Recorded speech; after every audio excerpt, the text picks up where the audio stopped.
Ang kapayapaan ng Panginoong Hesukristo ay sumainyong lahat. Magandang araw sa inyong lahat, saan mang sulok ng mundo kayo naroroon sa sandaling ito. Ang babasahing mabuting balita sa araw na ito ay pinamagatan kong tayong matatag sa pananampalataya, dapat tumulong sa mahihina na pasanin ang kanilang mga pasanin. Pagbasa sa banal na ebanghelyo ayon sa liham ni Apostol Pablo sa mga taga-Roma, mga kabanata 15 at 16. Makalugod sa iba, hindi sa iyong sarili. Tayong matatag sa pananampalataya ay dapat tumulong sa mahihina na pasanin ang kanilang mga pasanin. Hindi natin dapat pasayahin ang ating sarili. Sa halip, dapat nating bigyang kasiyahan ang ating mga kapatid para sa kanilang ikabubuti upang patibayin sila sa pananampalataya. Sapagkat si Kristo ay hindi nagpalugod sa kanyang sarili. Sa halip, gaya ng sinasabi ng kasulatan, ang mga insulto na ibinabato sa inyo ay nahulog sa akin. Ang lahat ng nakasulat sa kasulatan ay isinulat upang turuan tayo, upang magkaroon tayo ng pag-asa sa pamamagitan ng pagtitiis at pagpapalakas ng loob na ibinibigay sa atin ng kasulatan. At nawa ang Diyos, ang pinagmumula ng pagtitiis at pagpapalakas ng loob, ay magbigay daan sa inyo na magkaroon ng parehong pananaw sa inyong mga sarili sa pamamagitan ng pagsunod sa halimbawa ni Kristo Jesus, upang kayong lahat ay sama-samang purihin ng nag-iisang tinig ang Diyos at Ama ng ating Panginoong Hesukristo. Ang Ebanghelyo sa mga Hintil. Tanggapin ninyo ang isa't isa kung gayon para sa ikaluluwalhati ng Diyos, gaya ng pagtanggap sa inyo ni Kristo. Sapagkat sinasabi ko sa inyo na ang buhay ni Kristo sa paglilingkod ay alang-alang sa mga Hudyo, upang ipakita na ang Diyos ay tapat, upang matupad ang kanyang mga pangako sa kanilang mga ninuno, at upang maging ang mga hintil ay purihin ng Diyos para sa kanyang awa. Gaya ng sinasabi ng banal na kasulatan, at sa gayon ay pupurihin kita sa gitna ng mga hintil. Aawit ako ng mga papuri sa iyo. Muli nitong sabi, magalak mga hintil kasama ng mga tao ng Diyos. At muli, purihin ng Panginoon lahat ng mga hintil. Purihin siya lahat ng mga tao. At muli sabi ni Isaias, isang inapo ni Jese ang lilitaw. Siya ay darating upang mamuno sa mga hintil, at sila ay maglalagak ng kanilang pag-asa sa Kanya.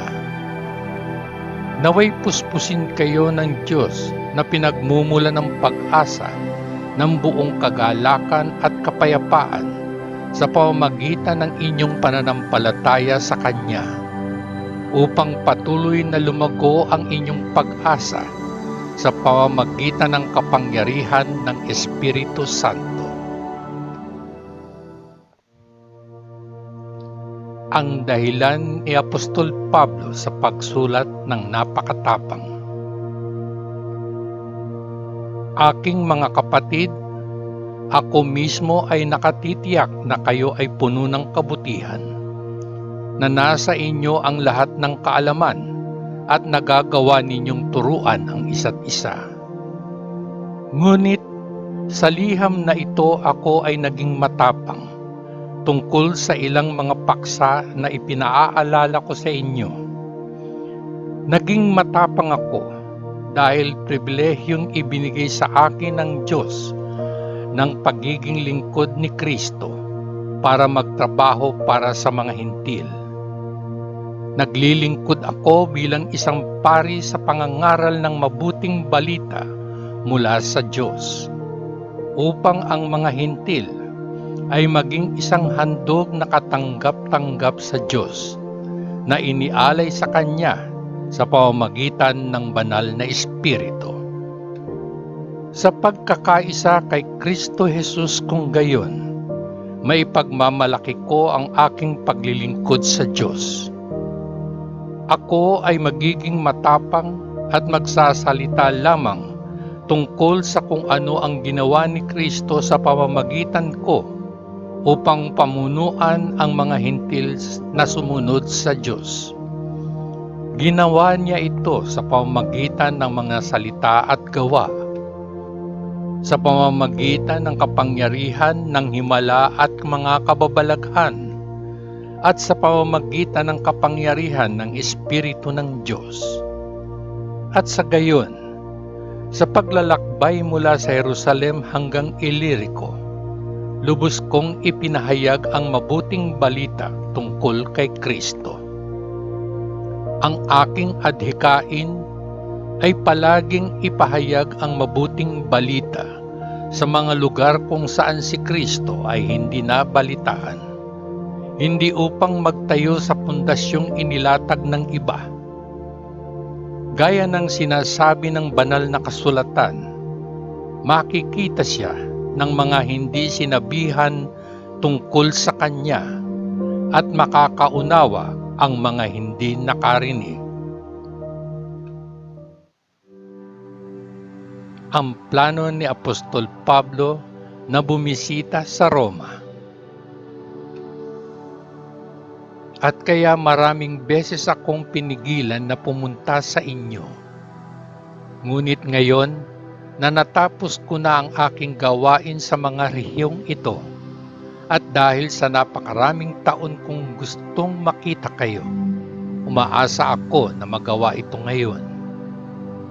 Ibig kong makita kayo sa aking paglalakbay sa Espanya at matulungan ninyo ako na makapunta doon pagkatapos kong masiyahan sa pagbisita sa inyo ng ilang sandali.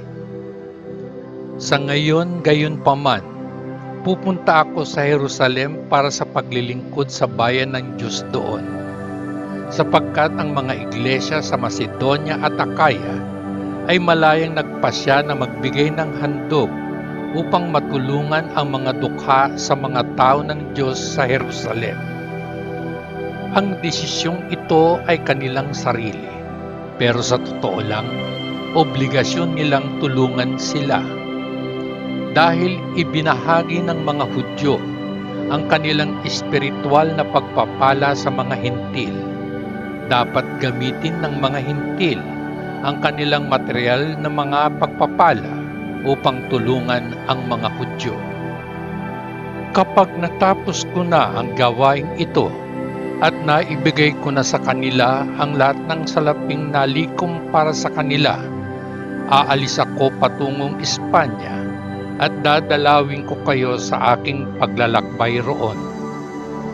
Pagdating ko sa inyo, alam kong darating ako na may buong sukat ng pagpapala ni Kristo.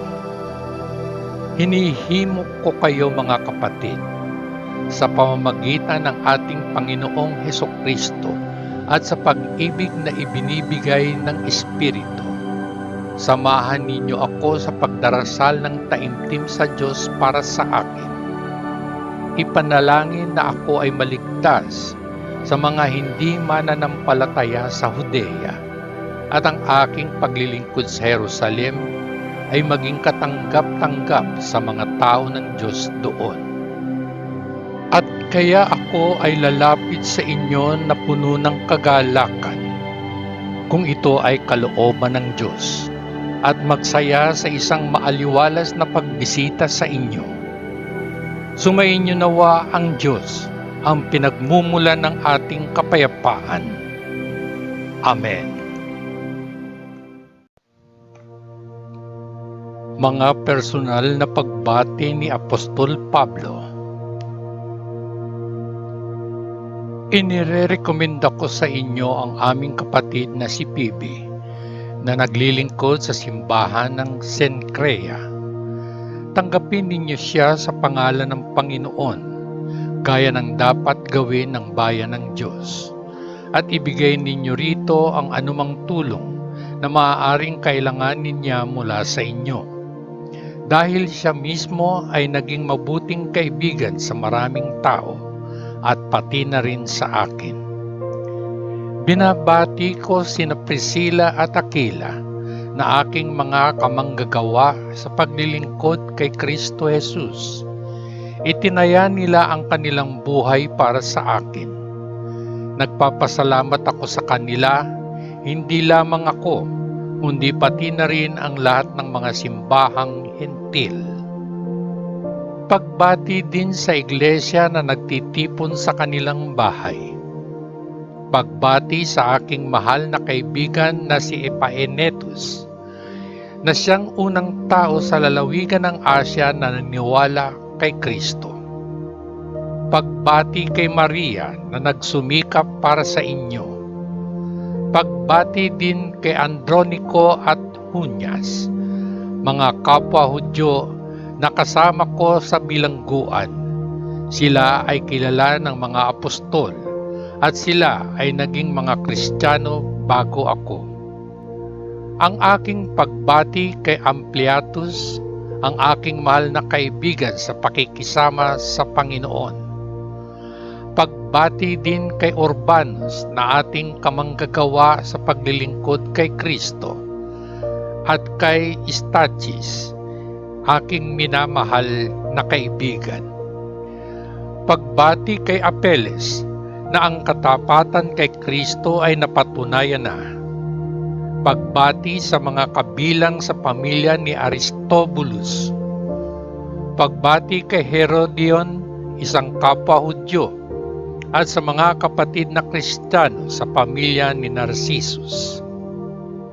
Ang aking pagbati kay Trifena at Trifosa, na gumagawa sa paglilingkod sa Panginoon, at sa aking mahal na kaibigang si Persis, na gumawa ng napakaraming gawain para sa Panginoon. Nagpapadala ako ng mga pagbati kay Rufus, ang namumukod-tanging manggagawa sa paglilingkod sa Panginoon, at sa kanyang ina, na palagi akong tinuring na parang anak. Ang aking pagbati kay Asyncritus, Phlegon, Hermes, Patrobas, Hermas, at sa lahat ng iba pang mga kapatid na Kristiyano na kasama nila. Pagbati kina Philologus at Julia, kay Nereus at sa kanyang kapatid na babae, kay Olimpas at sa lahat ng mga tao ng Diyos na kasama nila. Batiin ninyo ang isa't isa ng halik na pangkapatid. Binabati kayo ng lahat ng mga simbahan ni Kristo. Ang panghuling tagubilin ni Apostol Pablo. Hinihimo ko kayo mga kapatid, mag-ingat kayo sa mga nagdudulot ng pagkakabahabahagi at bumabagabag sa pananampalataya ng mga tao at sumasalungat sa aral na inyong natanggap. Layuan ninyo sila. Sapagkat ang mga gumagawa ng gayong mga bagay ay hindi naglilingkod kay Kristo na ating Panginoon, kundi sa kanilang sariling mga gana. Sa pamamagitan ng kanilang maiinam na pananalita at mapaghamong pananalita ay dinadaya nila ang mga inosenteng tao. Narinig ng lahat ang tungkol sa inyong katapatan sa Ebanghelyo, at sa kadahilanang ito ay masaya ako tungkol sa inyo. Nais kong maging matalino kayo sa kung ano ang mabuti, ngunit inosente sa kung ano ang masama.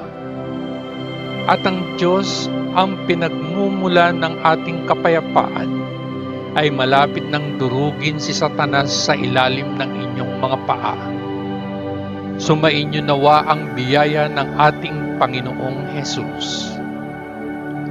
Binabati kayo ni Timoteo na aking kamanggagawa, at gayon din sina Lucius, Jason at Sosipater, mga kapwa Hudyo. Ako, si Tertius, ang sumulat ng liham na ito, ay nagpapadala sa inyo ng mga pagbating Kristiyano. Ang nag-anyaya sa akin na si Gayo, na kung saang bahay nagtitipon ang iglesia, ay binabati kayo. Binabati kayo ni Erastus, ang ingat yaman ng lungsod, at ng ating kapatid na si Quartus. Ang pangwakas na panalangin ng papuri ni Apostol Pablo. Ibigay natin ang kaluwalhatian ng Diyos. Kaya niyang patibayin kayo sa inyong pananampalataya, ayon sa mabuting balita na aking ipinangangaral tungkol kay Hesukristo, at ayon sa paghahayag ng lihim na katotohanan na nakatago sa mahabang panahon sa nakaraan. Ngayon gayon paman, ang katotohanan iyon ay nahayag sa pamamagitan ng mga isinulat ng mga propeta at sa pamamagitan ng utos ng walang hanggang Diyos ay ipinialam ito sa lahat ng mga bansa upang ang lahat ay maniwala at sumunod. Sa iisang Diyos na tanging marunong sa lahat, ang kaluwalhatian sa pamamagitan ni Hesukristo magpakailanman. Amen.